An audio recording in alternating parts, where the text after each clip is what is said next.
All right, hi, I'm Josh with the UA Tech Department. We're going to show you how to remove some pellets jammed in your barrel. For this, with the impact, you're only going to need a 3mm Allen wrench to remove the grub screw back here that holds your barrel into the rear block. Just remove it and pull the barrel from the gun, and you'll be able to see pellets jammed in the barrel. At this point, take your cleaning rod and go down easily from the muzzle end of the barrel. Go slowly through the barrel until you feel you run into the obstruction. At that point, just give little taps and it should knock out pellets. This one had 3 in it. After that, just inspect the barrel.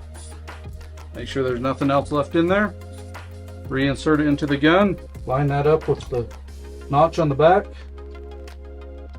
Once the barrel is seated all the way, tighten up the 3mm Allen wrench,